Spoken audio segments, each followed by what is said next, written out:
की ताकत को देखिए कि जो लोग गाली देते थे आज उनको भारत रत्न देना पड़ रहा है। ये असली ताकत है कपूरी जी की। आज भी कपूरी जी प्रासंगिक है। जो गाली दिया आज वो भारत रत्न दे रहे हैं और हम उनको कह देना चाह रहे हैं। आज लालू जी को जो लोग गाली दे दे करके टीटीएम कर रहे हैं मोदी जी का, आज तो लालू जी को गाली दे रहे हो, लेकिन आने वाले समय में उनको भी तुम लोग भारत रत्न देने का काम करोगे। हल्दी भर्ती गालियां देते थे जब कपूरी जी ने आरक्षण को लागू किया।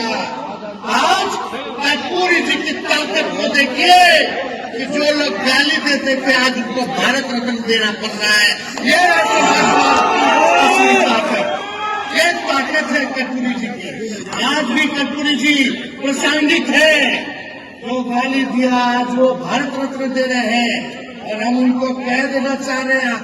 आज लालू जी को जो लोग गाली दे दे करके टीटीएम कर रहे हैं मोदी जी का, आज तो लालू जी को गाली दे रहे हो, लेकिन आने वाले समय में उनको भी तुम लोग भारत रत्न देने का काम करोगे। लंबे वक्त से आप प्रोटेस्ट कर रहे थे, छात्रों के साथ आए, अब आह्वान भी किए, अब क्या आगे रणनीति रहेगी? अब हम लोग लड़ाई जीत गए हैं। अब बस ये तैयारी चल रही है कि कब ये केक काटा जाएगा। सरकार भी अब ये बात मान चुकी है कि अब री एग्जाम कराना इनकी मजबूरी हो गई है और सबके कलेक्टिव प्रयास से हम लोग अपनी मंजिल तक पहुंच गए हैं। अब चाहे मजिस्ट्रेट हो, प्रशासन हो, सचिव हो, बीपीएससी हो, सब यही मान चुके हैं कि अब हम लोग का री एग्जाम होके रहेगा। लेकिन क्या होता है कि कई लोग नाराज होते हैं ना, तो थोड़ा देर बाद मानते हैं, ये दिखाने के लिए कि हमारा भी ईगो है।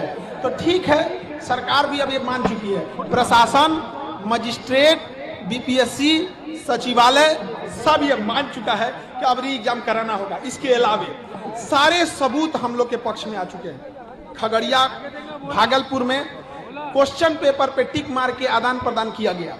सिवान में एक कॉलेज है, हम इसका नाम हाईकोर्ट को बताएंगे, उसका बेंच नीले कलर का है, लंबा हॉल है, उसमें 35 मिनट टाइम देखा गया। मोतिहारी का एक कॉलेज है जिसका नाम हाईकोर्ट में बताएंगे, उसके रूम नंबर 35 और रूम नंबर 20, इन दोनों में धांधली हुई है। बैठा कोई और है, अब वो गया है बाथरूम, और उसके बाद बाथरूम के बाद वो आया है तो कोई और उसके जगह पे बैठ गया है। ये सबका सीसीटीवी प्रिजर्व किया जाएगा। आप मीडिया वाले गया और नवादा के डीएम से पूछिए वहां के ट्रेजरी से क्वेश्चन कैसे गया, क्योंकि ट्रेजरी तक जाने का एक्सेस हमारे पास नहीं है। 22 सेंटरों पे परीक्षा लेके नॉर्मलाइजेशन किया गया, जबकि इन्होंने ही कहा था कि नॉर्मलाइजेशन नहीं करेंगे। कैसे हुआ? 13 दिसंबर को जो परीक्षा हुई, उस परीक्षा में 6% रिजल्ट और 4 जनवरी को जो होती उसमें 19% रिजल्ट। क्या जो बाद में परीक्षा हुई उन बच्चों को पैटर्न पता था, उनको पास पहले से एक्स्ट्रा टाइम था? ये सारी धांधलियां हुई हैं। हाईकोर्ट हम लोग के फेवर में फैसला देगा। अब ये हाईकोर्ट की मजबूरी है कि वो लोग जो है डेट दे रहे हैं, तो ये अलग बात है, क्योंकि डेट वगैरह होते रहता है। ये हाईकोर्ट की प्रक्रिया, इस पे हम नहीं उंगली उठा सकते हैं, क्योंकि हम कोई वकील नहीं है, हम वो लोग ज्यादा बेटर जानते हैं। लेकिन अब जीत हम लोग की पक्की दिख रही है। अब जो लोग कहते थे कि बच्चे कहाँ बचे हुए हैं, 2-4 गो तो बच्चे हैं, आज से 1 हफ्ता पहले ये बोला जाता था कि 2-4 बच्चे बैठे हैं। ये लोग देखिए, ये लोग शुरू दिन से आंदोलन को नेतृत्व कर रहे हैं, हम लोग तो लड़ ही रहे हैं। ये लोग बच्चों को छात्र नेता के रूप में बच्चों की आवाज पहुंचा रहे हैं। इनकी आवाज 65 दिन से दब रही थी, आज उसे हम लोग नया हुंकार दिया है और हम सब लोग का ये कलेक्टिव रिस्पॉन्स है। अब जो कह रहे थे कि बच्चे लौट चुके हैं, हार चुके हैं, अब सब ये कह रहे हैं अब तो री एग्जाम देना मजबूरी है, बट डेट का अनाउंसमेंट बाकी है। हाईकोर्ट से फैसला हम लोग के पास आएगा। जितना जल्दी री एग्जाम होगा उतने कम लोग फंसेंगे, जितना देर लगेगा उतना ज्यादा लोग फंसेंगे। फंसने का जिक्र किया आपने, मन्नू भाई पे भी कहा, उनके ऊपर भी चार्जशीट हो गई है। अब चार्जशीट में क्या है क्या नहीं है वो देखा जाएगा, क्योंकि अभी तो हम स्टेज पे हैं, यहाँ से हम क्या बता पाएंगे। आप लोग मीडिया बंधु हैं, आप लोग साथ देते हैं, ये लोग हैं छात्र नेता, ये लोग ढूंढ के निकालेंगे लोग वहां पे क्या हो रहा है, और एक एक को अपराधी को बाहर भेजा जाएगा। आयोग अपने कुछ चहेते पत्रकार को भी रखी है, जिसके माध्यम से वो र्यूमर फैलाती है और कहती है कि री एग्जाम भूल जाइए। वो पत्रकार आयोग की ओर से बोलते हैं लोग और कहते हैं कि 70वीं 71वीं की तैयारी कीजिए। ऐसे ऐसे पत्रकार है जिसका भाई डीएसपी है, जिसको हम लोग जेल कराए हैं लोग, और वो भी बाहर आया है। अगर वो डीएसपी बाहर रह गया तो सारा सीट बेच देगा। सरकार बताए जिस डीएसपी को 3 महीना जेल की थी उसे छोड़ी क्यों? उस डीएसपी के घर में 8-8 आदमी अधिकारी कैसे निकल गए? वो लोग से एक बार सवाल पूछिए, जवाब नहीं दे पाएंगे। और ऐसे लोग आयोग के पक्ष में बैटिंग करती हैं। और ये लोग को देखिए, इनको पैर से पूरी तरह स्वस्थ न होने के बावजूद ये लोग आंदोलन को डे 1 से लीड किए।